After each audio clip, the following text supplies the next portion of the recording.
சிம்ம ராசி செவ்வாதசை. இந்த செவ்வாதசை ராசிக்கு 4ஆம் அதிபதினு சொல்லக்கூடியவர். இந்த செவ்வாய் நன்மை செய்யக்கூடிய கிரகம். 4ஆம் அதிபதினு சொல்லக்கூடிய கிரகம் 9ஆம் அதிபதி பாக்கியஸ்தானாதிபதினு சொல்லக்கூடிய கிரகம். அதாவது இந்த ராசிக்கு மிகப்பெரிய யோகத்தை செய்யக்கூடிய கிரகம்னா செவ்வாய். முதல் தர யோகாதிபதினு கூட சொல்லலாம். ஏன்னா குரு கூட அஷ்டமாதிபதியாக வந்துடுவார். ஆனால் 5 பூர்வ புண்ணியஸ்தானாதிபதி குரு செவ்வாய் அப்படிங்கிறவர் முதல் தர யோகாதிபதினு சொல்லலாம்.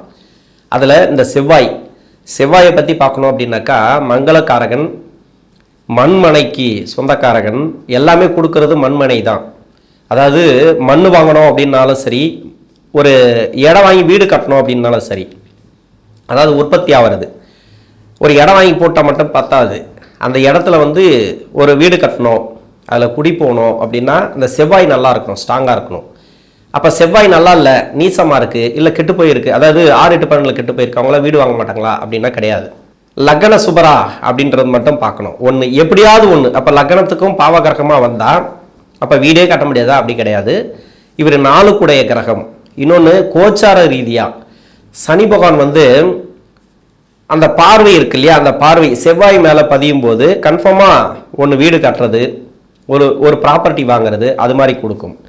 எப்படியும் ஒரு இடம் வாங்கி போடுவாங்க, ஒரு நிலம் வாங்கி போடுவாங்க, அது மாதிரி. ஆனால் அது கோச்சாரத்தில் எப்பவுமே வந்துனே இருக்கும். அது கிட்டத்தட்ட பார்த்தீங்கன்னாக்கா உங்கள் சுயஜாதக செவ்வாய் எங்கே இருக்கோ அந்த கிரகத்தை, அந்த இடத்த கோச்சார சனி பார்க்கணும். அப்படி இல்லைனாக்கா குரு பார்க்கணும். இல்லை குரு வந்தால் கூட உங்களுக்கு அந்த வீடு கட்டுறது, ஒரு இடம் வாங்கிறது, அது மாதிரி கொடுக்கும். திருமண ரீதியாக முன்னேற்றம், திருமண வாய்ப்புகள் இல்லை, அதாவது திருமணம் ஆகலைன்னா திருமணம் ஆகும், அது மாதிரி. இது மாதிரி நிறைய இருக்குது. வேலை கிடைக்காதவங்களுக்கு வேலை கிடைக்கும், வேலையில் நல்ல ஒரு மாற்றம், அது மாதிரி. இது பொது. இப்போ ராசிக்கு 8ஆம் இடத்துல சனி, அதாவது இந்த வாக்கிய பஞ்சாங்கப்படி சனி பயிற்சியும் குரு வக்கர நிவர்த்தியும் இந்த செவ்வாதசைக்கு என்ன மாதிரியான பலன்களை கொடுக்கும்? குரு வக்கர நிவர்த்தி ஓகே, 5 கூடைய கிரகம், அஷ்டமாதிபதி 11ஆம் இடத்துல வக்கர நிவர்த்தி ஆகிறார். இது வரைக்கும் வக்கரமாக இருந்தார், இப்போ நிவர்த்தி ஆகிறாரு. அடுத்து 12ஆம் இடத்துக்கு உச்ச வீட்டுக்கு வருவார். அதனுடைய பலன் தான் இப்போ கொடுத்துருவார்னு வச்சுக்கலாம். அந்த வக்கர நிவர்த்திக்கு பிறகு உச்ச வீட்டோட பலன்களை தான் கொடுப்பார். அதிகப்படியாக பார்த்தீங்கன்னாக்கா அவ்வளோ நல்லா இருக்கும் இந்த செவ்வாதசையில் இருக்கிறவங்களுக்கு. ஏன்னா 4ஆம் அதிபதினு சொல்லக்கூடியவர். இன்னொன்று அஷ்டம சனியாக இருக்கக்கூடிய காலத்திலையும் ஒரு சில மன உளைச்சல்கள் உண்டு. இப்போ வயசு, எந்த வயசில் இந்த செவ்வாதசைங்கிறது வரும்? 3 நட்சத்திரங்கள், அதாவது இந்த சிம்ம ராசியில் மக நட்சத்திரம், பூரம் நட்சத்திரம், உத்திரம் நட்சத்திரம், 1ஆம் பாதம். அதில் இப்போ மக நட்சத்திரக்காரர்களுக்கு செவ்வாதசை அப்படிங்கிறது 41 வயசுலேருந்து 48 வயசு வரைக்கும் வரும். அதே பூரம் நட்சத்திரக்காரர்களுக்கு முதல் பாதத்தில் இருந்தீங்கன்னாக்கா 35 வயசுலேருந்து 42 வயசு வரைக்கும் வரலாம். 1 வருஷம் 2 வருஷம் முன்ன பின்ன கூட வரலாம். இப்போ சென்ட்ரு பகுதி 10 வருஷம் தசா புத்தி இருப்புகள் இருக்குன்னு வச்சுக்கலாம். ஏன்னா சுக்கிரன் தசை பார்த்தீங்கன்னாக்கா 20 வருடங்கள். அதில் பூரம் நட்சத்திரத்தில் பிறந்தவங்களுக்கு 20 வருடங்கள் ஆரம்ப தசையை சுக்கிர தசை. இதில் 10 வருடங்கள் இருக்குது அப்படின்னாக்கா 27 வயசுலேருந்து 34 வயசு வரைக்கும் உங்களுக்கு இந்த செவ்வாதசை அப்படிங்கிறது வரும். அதே 4ஆம் பாதத்தில் இருந்தீங்கன்னாக்கா 21 வயசுலேருந்து 28 வயசு வரைக்கும். 4ஆம் பாதம்னாக்கா ஒரு 4 வருஷம் தசா புத்தி இருப்புகள் எடுத்துக்கலாம். அது மாதிரி இருக்கிறவங்களுக்கு 21 வயசுலேருந்து 28 வயசு வரைக்கும் அந்த செவ்வாதசைங்கிறது வரும். உத்திரம் நட்சத்திரக்காரர்களுக்கு 15 வயசுலேருந்து 22 வயசு வரைக்கும். எப்படி பார்த்தாலும் அந்த 15 வயசுலேருந்து 48 வயசு வரைக்கும் இந்த செவ்வாதசைங்கிறது வருது. சிம்ம ராசிக்கு அஷ்டம சனி, 8ஆம் இடத்துல சனி, 11ஆம் இடத்துல குரு பகவான் வக்கர நிவர்த்தி, பிறகு 12ஆம் இடத்துக்கு குருவோட பயிற்சி ஆயிடுவார். இது உங்களுக்கு செவ்வாய் இப்போ வேலை அப்படின்னா 4ஆம் இடத்தை தான் சொல்லணும். அந்த ஸ்ட்ராங்கான இடம், அந்த இடத்துல சுபகிரகம் இருந்துடணும். 4ல் குரு, அப்படி இல்லைன்னா 4ல் செவ்வாய். இன்னொன்று லக்ன சுபர் அந்த 4ஆம் இடத்துல, ராசிக்கு 4ஆம் இடத்துல. வேற லக்னமாக இருந்தால் அந்த லக்னத்துக்கு 4ஆம் அதிபதினு சொல்லக்கூடியவர் அங்கே இருக்கிறது. ஆனால் லக்னத்துக்கு கொஞ்சம் மறையாமல் இருக்கணும். இது மாதிரி இருந்தால் நல்ல ஒரு வேலை, ஸ்டாண்டர்டான வேலை, அது மாதிரியெல்லாம் அமையும். நல்ல ஒரு இடத்துல வேலை, அதாவது பெரிய சம்பளம், நல்ல ஒரு, அதாவது சொகுசான வேலையாக கிடைக்கும் அவங்களுக்கு. காலையில் ஒரு 9 மணிக்கு போகிறது, ஈவினிங் ஒரு 5 மணிக்கு 6 மணிக்கெல்லாம் வீட்டுக்கு வந்துடுது. இது மாதிரி ஷிஃப்ட் இல்லை.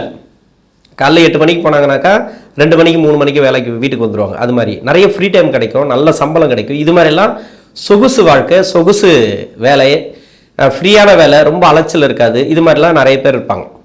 இது மாதிரியெல்லாம் வேலை கிடைக்கும். ஆனால் இது வந்து இந்த ஜாதகத்தில் இப்படி இருந்தால் ஓகே. சரி, அப்படி இல்லைன்ற பட்சத்தில் கிடைக்காதா அப்படின்னாக்கா உங்களுக்கு லக்னத்துக்கு 4ஆம் அதிபதி சிறப்பாக இருந்தாலே போதும். இப்போ இந்த ராசிக்கு 4ஆம் அதிபதினு சொல்லக்கூடியவர், பாக்கியஸ்தான அதிபதினு சொல்லக்கூடியவர் அஷ்டம சனி காலகட்டத்தில் என்ன மாதிரியான பலன்களை கொடுப்பார்? அஷ்டம சனி அப்படின்னாவே கொஞ்சம் பயம்தான் இருக்கும், இல்லைன்னு சொல்லலை. இப்போ இந்த சனி பார்க்கக்கூடிய இடத்துல இப்போ உத்திரட்டாதியில் இருக்காருன்னு வச்சுங்களேன். உத்திரட்டாதியிலேருந்து 3ஆம் பார்வையாக ரோகிணி பார்ப்பார், 7ஆம் பார்வையாக அஸ்தம் நட்சத்திரம், 10ஆம் பார்வையாக போராட நட்சத்திரம். இந்த இடங்கள்ல இந்த செவ்வாய் இருந்தால் இப்போ வேலை மாற்றம் கன்ஃபார்மாக உண்டு. சரி, செவ்வாய் இல்லை, வேற என்ன கிரகம்? லக்னத்துக்கு 4ஆம் அதிபதி யாராவது இருந்தால் கன்ஃபார்மாக வேலை மாற்றம். வேலையில் பிரச்சனை வந்து மாறுமா, இல்லை உங்களுக்கு வந்து வேலை வந்து போயிடுமா? அது மாதிரி கேள்வி இருக்கு இல்லையா? அந்த லக்ன 4ஆம் அதிபதின்றவர் சனி பகவானுக்கு பகை கிரகமா நட்பு கிரகமா?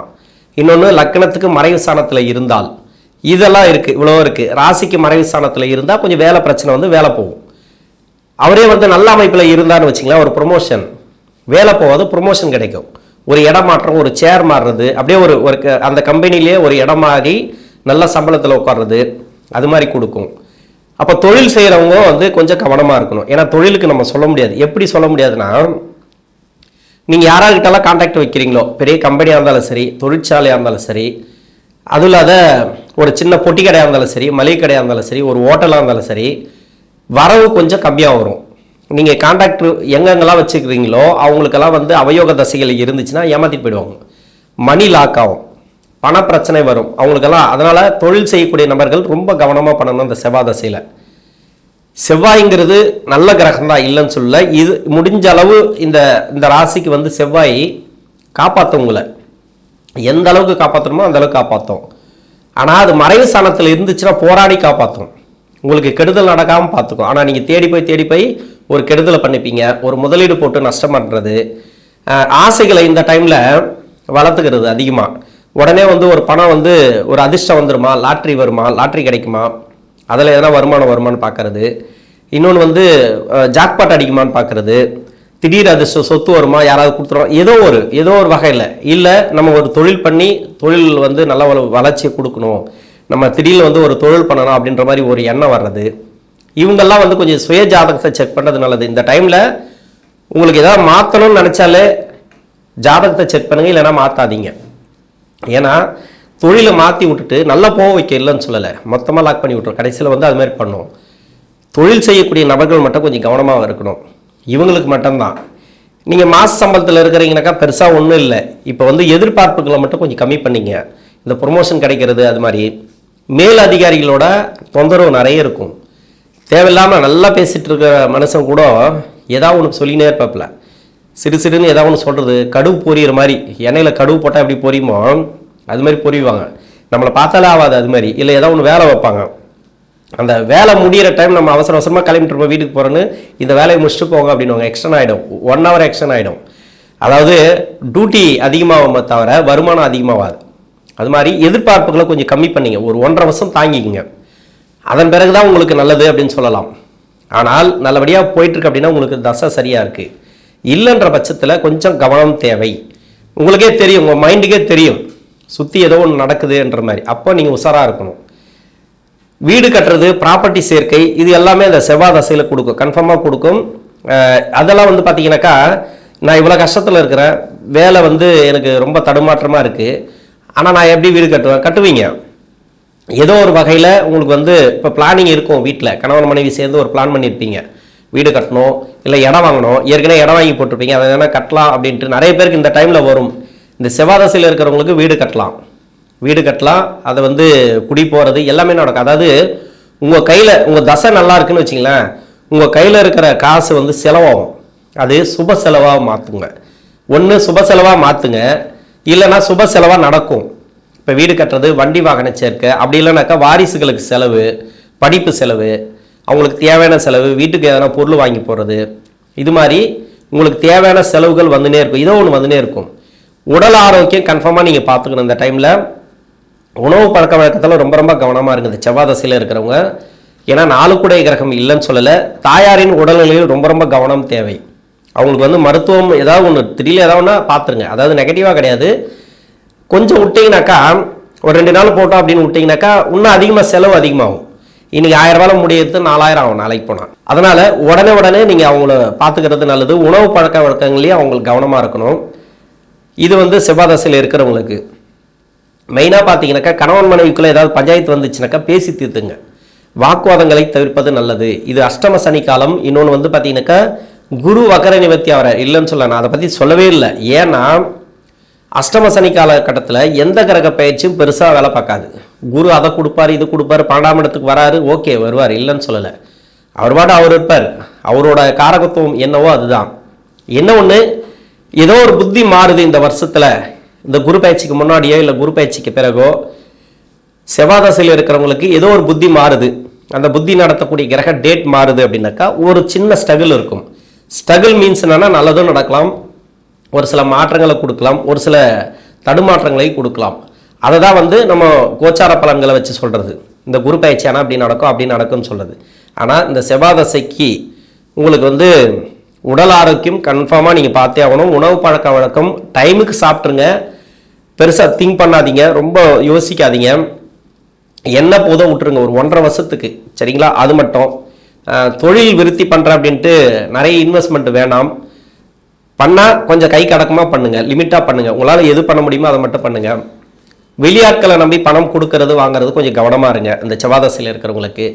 மற்றபடி சிம்ம ராசியில் செவ்வாய் தசையில் இருக்கக்கூடிய நபர்களுக்கு, அதாவது மக நட்சத்திரம், பூரம் நட்சத்திரம், உத்திரம் நட்சத்திரம் நல்ல ஒரு பலன்களையே கொடுக்கும். நன்றி.